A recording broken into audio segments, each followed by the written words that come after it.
Hi friends, ಇವತ್ತು ನೋಡಿ ಬಿಸಿ ಬಿಸಿ ಪಡ್ಡು ಪುದೀನ ಚಟ್ನಿ. ನೋಡಿ, ವಿಷಯ ಏನಪ್ಪ ಅಂತಂದರೆ ಪಡ್ಡು ಮಾಡ್ತಾ ಇರೋ ಬಗ್ಗೆ ವಿಷಯ ಅಲ್ಲ, ಈ ತವಾ ಬಗ್ಗೆ ವಿಷಯ. ನಾನು ಪಡ್ಡು ತವಾ ಬಗ್ಗೆ ವಿಷಯ.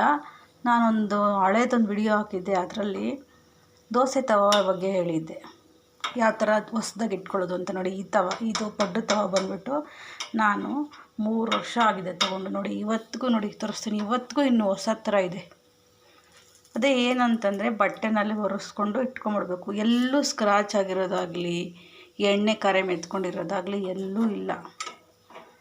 ಸೊ ಬಟ್ಟೆಲಿ ಒರೆಸ್ಕೊಂಬಿಡ್ಬೇಕು, ಕ್ಲೀನಾಗಿ ಎತ್ತಿಟ್ಕೊಬೇಕು. ಅದೇ ಹೊಸ ತವಾ ಥರ ಇಟ್ಕೊಳ್ಳೋ ಸೀಕ್ರೆಟ್ಟು. ಪಡ್ಡು ಏನು ಅಂತಂದರೆ ಈ ಥರ ತಿರುಗಿಸಿದ್ಮೇಲೆ ಚೆನ್ನಾಗಿ ಬೇಯಿಸ್ಬೇಕು ಫ್ರೆಂಡ್ಸ್. ಇಲ್ಲ ಅಂತಂದರೆ ಇಲ್ಲಿ ಒಳಗಡೆ ಎಲ್ಲ ಹಿಟ್ಟಿಟ್ಟು ಹಾಗೆ ಇರುತ್ತೆ. ಅದಕ್ಕೆ ಸ್ವಲ್ಪ ಇಲ್ಲೂ ಮೇಲೂ ಎಲ್ಲ ಸ್ವಲ್ಪ ಕಲರ್ ಬರಬೇಕು.